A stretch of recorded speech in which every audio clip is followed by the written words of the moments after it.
সদকাতুল ফিতর আমরা কিভাবে সদকাতুল ফিতর আদায় করব, কেন আমাদেরকে সদকাতুল ফিতর আদায় করতে হবে, এই বিষয় নিয়ে আপনাদেরকে আজকে কিছু কথা বলবো।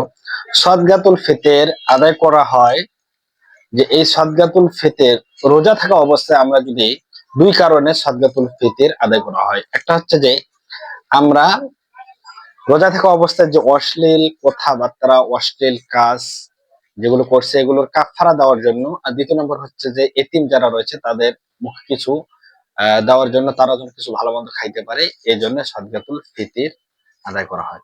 তো সদকাতুল ফিতর কাদের উপরে ওয়াজিব? নেশাব পরিমাণ যাদের কাছে মাল সম্পদ রয়েছে, তার প্রয়োজনীয় জিনিসপত্র বাদ দিয়ে নেশাব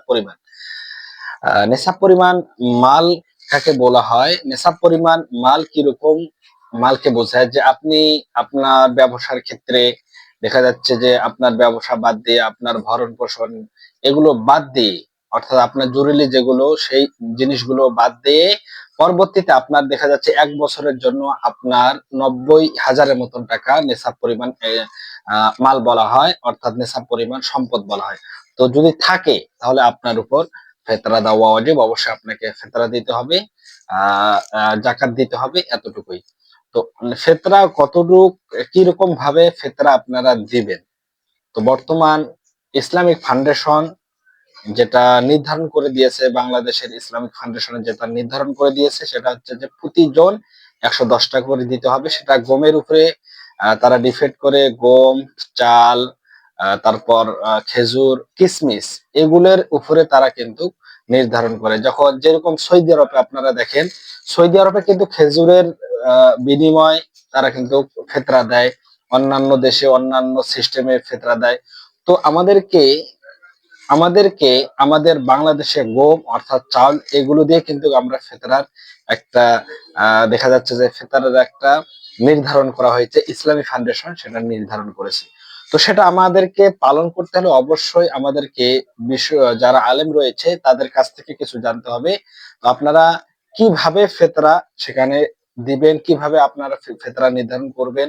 আপনার পরিবারে যদি 6 জন লোক থাকে, দেখা যাচ্ছে যে আপনার পরিবারে 6 জন লোক রয়েছে, তাহলে আপনি যদি দায়িত্বশীল হন, একজন বাবা হন, একজন মা হন দায়িত্বশীল, সেক্ষেত্রে পরিবারের সন্তানদের ক্ষেত্রে আপনাকে দিতে হবে।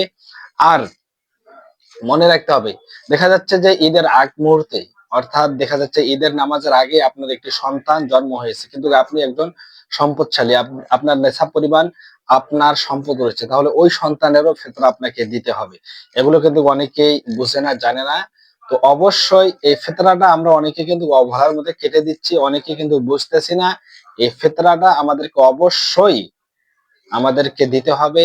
এই ফেতরার জন্য অনেক মাসালা রয়েছে, সেই মাসালাগুলো আমরা যদি কোনো মুফতি, মুহাদ্দিস, বিশেষ কোনো আলেমের কাছে যাই, তাহলে অবশ্যই আমরা কিন্তু বুঝতে পারবো, জানতে পারবো, তাদের কাছ থেকে কিন্তু শুনতে পারবো।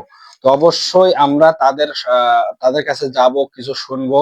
এবং বর্তমান কিন্তু দেখা যাচ্ছে ইউটিউবে অনেক অনেক আহ অনেকেই অনেক ভাবে ফতোয়া দিচ্ছে। সকলেরই যারা দেখবেন একজন আহ হক্কানি আলেম, যারা দেখবেন যারা ফতুয়া দিতে পারে, তাদের কথা অনুযায়ী আপনারা ফেতরা দিবেন। ইনশাআল্লাহ সকলে ভালো থাকেন।